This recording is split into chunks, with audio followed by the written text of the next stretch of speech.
बिस्मिल्लाहिर्रहमानिर्रहीम। अस्सलाम वालेकुम व्यूअर्स, आप देख रहे हैं मेरा चैनल एस्केप फ्रॉम केज और मैं हूं यासिर मलिक एडवोकेट। जैसा कि आपको टॉपिक से पता है, कहानी पुरानी अंदाज नया।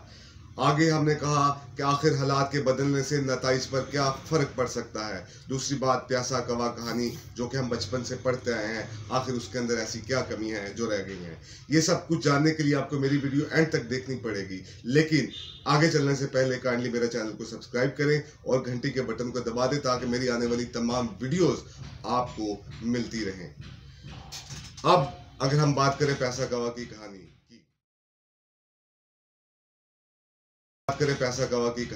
की बात सिर्फ सिंपल सी है कि हम शुरू से एक कहानी को सुनते आए। वो कहानी आज तक हमने एक एंगल से देखी, एक एंगल से सुनी, एक एंगल से पढ़ी और एक एंगल से ही लिखी गई। लेकिन इसके बहुत से मुख्तलिफ जाविये थे जिनके ऊपर सोचना जरूरी था, जिसके ऊपर बात करनी जरूरी थी। मसलन क्या, अगर हम इस कहानी को अगर आज की हालात के मुताबिक नरेट करने की कोशिश करें तो वो कहानी कुछ इस तरह से होगी। बेसिकली एक दफा का जिक्र है, किसी जगह पर कवों का एक खानदान रहता था। उस खानदान में काफी सलूक और इत्तेफाक था, लेकिन वक्त गुजरने के साथ साथ वो सलूक और वो इत्तेफाक लड़ाई झगड़ों के अंदर चलता चला गया।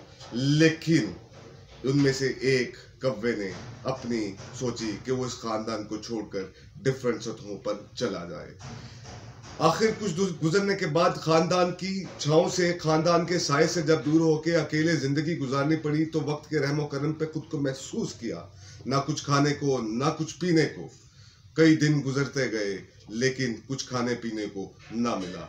आखिर उसके दिल से कभी कभी ये दुआ भी निकलती थी कि या इलाही, ये क्या माजरा है, ये क्या माजरा है कि मुझे कुछ भी नहीं मिल रहा और मैं इस दुनिया के अंदर बेयारो मददगार जा रहा। आखिर उड़ते उड़ते पानी की तलाश, खाने की तलाश उसे बहुत दूर तक ले गई।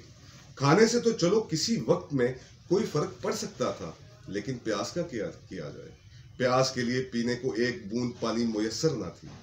आखिर वो उड़ता उड़ता बैठता चलता, जाने पानी की तलाश में कहां कहां गया, लेकिन बेसूद, पानी कहीं नहीं मिला।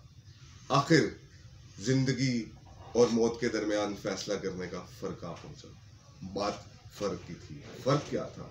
मतलब ये, वो एक जगह पे थक कर बैठ गया और उसके जिस्म के तमाम तवानाइयां यकसुई खत्म हो गई। करीब था कि वो मर जाता, लेकिन जिंदगी की ख्वाहिश ने, जिंदा रहने की ख्वाहिश ने उसको दोबारा से बेदार होने पर मजबूर कर दिया। उसके दिल में आता कि नहीं, हिम्मत हार दे, लेकिन हिम्मत हारने से उसको अपनी जिंदगी हारनी पड़ती। आखिर जैसे जिंदगी की कोई सोच, जिंदगी की कोई किरण जब उसके दिमाग में आई तो उसने मजीद कोशिश करने का इरादा किया।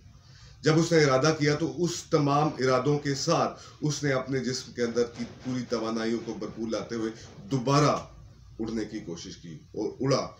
ढूंढते ढूंढते ढूंढते ढूंढते आखिरकार उसे एक जगह पर एक पानी का बर्तन पड़ा हुआ मिला। जब उस पानी के बर्तन के पास आया, उसकी आंखों में एक अजीब चमक आ गई।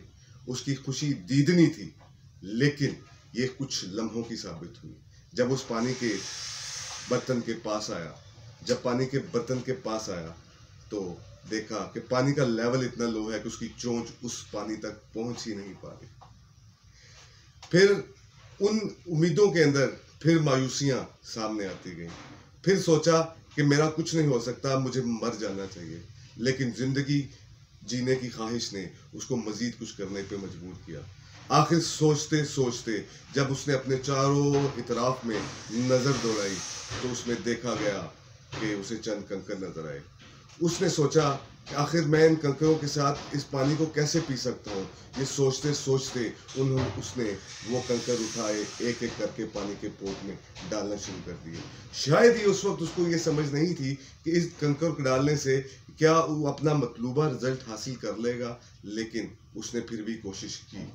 कोशिश करते करते वो पानी को इस नहज तक आ गया कि उसकी चोंच पानी तक पहुंच गई। देखिए, और फिर उसने प्यास बुझाई और अल्लाह का शुक्र अदा किया और उड़ गया। अब उसको तलाश थी खाने की, अब उसको तलाश थी जिंदा रहने की, अब उसको तलाश थी अपनी जिंदगी की।